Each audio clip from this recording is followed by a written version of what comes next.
Hey, sixth grade, welcome back. We are continuing our research-based information writing unit, and today is really going to be the first step towards crafting your ebook.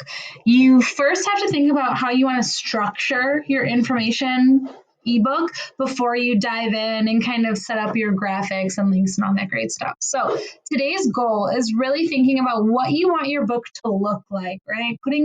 And when I say look like, I really mean the structure, right? What is the layout of your ebook? So when we create these information books, we need to think about all of the different ways that we can structure it. How do we want to organize our thinking, and what is the best way to start our ebook, right? What do we want to introduce first and then build off of?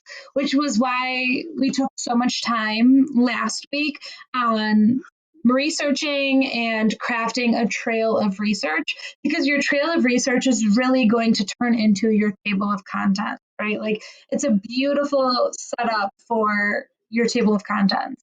So this is kind of one example, right, where I could start my book by explaining what equality in education is and what it looks like and why it's important, or any laws that kind of play into it. And then the next chapter might be who's being denied, right? What's the problem or what's the issue? Defining that in a chapter. My third chapter could be about why does this happen and where, right? Reasons for this occurrence. And then my last chapter would be about who's doing something about it, who's making a difference, right? Which is really just turning it right into the table of contents. So a lot of the feedback that I left on your assignment of last week of session 5 was suggestions for what I kind of see your trail of research turning into, and in the sense of table of contents.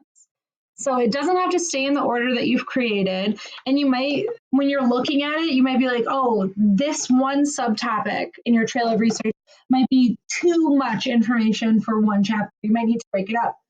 Or maybe you're thinking, I need to combine those chapters or those subtopics into one chapter.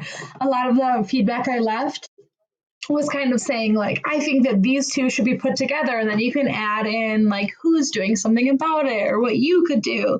Either way, you're creating a table of contents based off of your trail of research. And you can kind of see that it's basically an outline of your ebook, right? You'll see which chapters have a lot of information that you are ready to start drafting. And then there might be one or two chapters that you're like, I need to do a little bit more research to make sure I know what I'm talking about, or really fill up that chapter. So today, you are going to turn your trail of research into a table of contents, and then you're going to draft your first chapter. So first you have to think about the structures, and let's talk about what the structure of a chapter might look like. There are plenty of options. So I love the problem solution structures, because it's like one chapter, you're informing the reader about this problem, right? If it's inequality in education, you're explaining what that means and how it's affecting people. And then the next chapter would be like, well, who's doing something about it? If you're talking about animal abandonment, right? You're explaining that problem, and then the next chapter would be who's doing something about it? Same thing with the environment, same thing with child labor, all of your topics, it's the same structure, right? Maybe you want to do chronological structures, which is basically your kind of storytelling throughout your ebook, right? You're explaining what happens first. How did this problem arise? What happened? And then what happened next, right? You're kind of giving this timeline almost in your ebook. If you do boxes and bullets, I think this is a really great structure for those of you who are doing that last chapter of what can you do?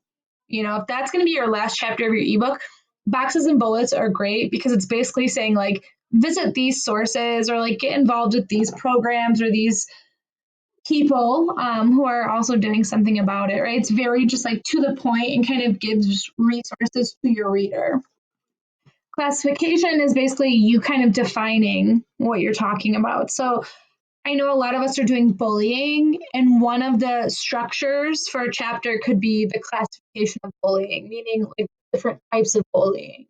So you're kind of explaining what different categories there are in that sense, and that might apply to other topics too. And you see the other ones, right? Definition, trail of research, right? So here's an example of what I'm kind of talking about. this was student did chapter 1 of like, what's an animal shelter? And then chapter 2 is the difference between. Well, that's really not, those two chapters, they don't really have enough information. That might be like paragraph, chapter 2 might be a paragraph. Not enough. So you would combine that, right? Chapter 3, excuses to why they must put them down. Not enough time for adoption. I think that's a way too long title chapter. You've all seen the title of movies, songs, books. There's no way that there's a sentence as a title, right? So you might need to revise table of contents in that sense too. Outside of combining or maybe dividing, you might need to revise like what you're labeling your chapters. Okay. So today, again, you're drafting your table of contents, and then you are going to choose whichever chapter you feel like most ready to write. It doesn't have to be your first. If it happens to be your first chapter, chef's kiss, right? Beautiful job. If not, no big deal. Whatever you are ready to write, that's what I want you to start on. Okay. Here are some tips. Obviously, write in paragraphs. We don't want a whole block. Not only does your reader kind of blank out when you see a whole page of just a block writing, but it really chunks it up. And please, I'm encouraging you, use subheadings. Break up your chapters into kind of mini topics so that you can introduce your reader to really important things without it being so formal. Okay. If you are using things from research or you have examples from your text, which yes, you absolutely need to be, you have to cite it. You cannot copy and paste. That's plagiarism. It's illegal, literally. So cite examples from the text by quoting, right? According to the article, according to, and then put the author's name, put it in quotes. I'll attach like an MLA example or some transition phrases that'll help, okay? Give a lot of examples. You don't just want one paragraph in your chapter to be about one person and that's it, kind of falls flat. So you want to make sure that you have quite a few examples. And then again, reflect on that evidence. I'm always saying use that transition phrase of this shows or this illustrates or this is important because. Use it right after you quote something, put this shows or this is important because, and then that forces you to kind of support your point, to really add in your own thinking, which is the most important part of your chapter. I am more interested, and so is your reader. Your reader is more interested in what you think rather than what you're pulling and copying and pasting off the internet. Who cares about that? We want to know about your thoughts, right? So use those transition phrases. Here are just some really helpful tips for your titles of like what needs to be capitalized and what doesn't. I know that we went over this in class, but this is always a really helpful reminder. So I'll add this little screenshot to our assignment. So when you're creating your titles in your table of contents and in your actual ebook, you can refer back to this. Okay. So on Google Classroom, under classwork, session 6, I first want to look at your assignment. Oh, not that. Your assignment today. What you'll do, and honestly, I would pull up session 5, table of contents, 1, because I left suggestions, but 2, because you can kind of see right here, what are your 4 chapters? Look at your trail of research and then literally turn it into your chapter titles. Okay. And then from there, a reminder about the structures for your chapters. And your last step today is going to be drafting a chapter. This should be like a page to a page and a half. If you're doing over 2 pages, then that needs to be broken up, but it really should just be about a page to a page and a half of information. Okay. So what title of your chapter are you drafting? What kind of structure do you envision? Right? We went over this earlier, but it's right up here too. Is this a problem solution structure where you're introducing the problem of whatever your topic is? And then the next chapter will be about the solution. Are you going to do chronological structure where you are basically doing like in order, kind of like a timeline almost? Or are you going to do a boxes and bullets where this might be the last chapter of your book of like what you can do? and then you would say boxes and bullets or resource or list. And then here you would literally compile all of the resources that you want to give to your reader about how they can help, what they can do to get involved or make a difference. That's up to you, but this is your goal for today. I would like you to add your title, what kind of structure are you going to be working with, and then actually draft your information. Okay, draft that whole chapter. After that, I mean, you're done for today, but let's look over some examples of a research-based ebook.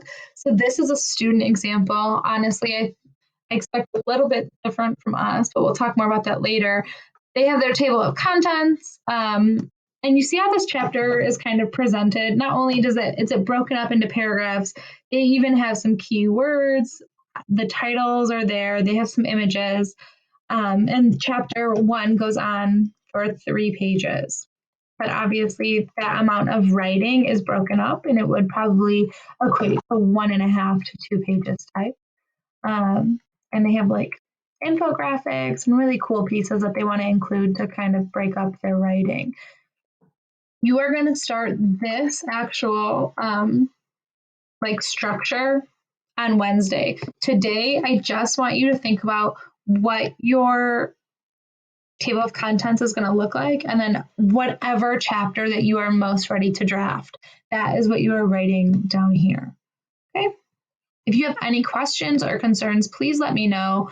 The only other thing that I want you to do today is I posted a Flipgrid. I want you to update me on your reading. I know last week we talked a lot about free writing and kids blog, and I absolutely love reading your writing.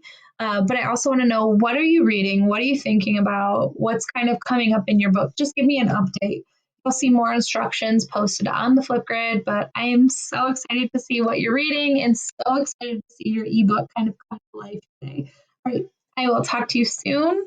Have a great day. Bye.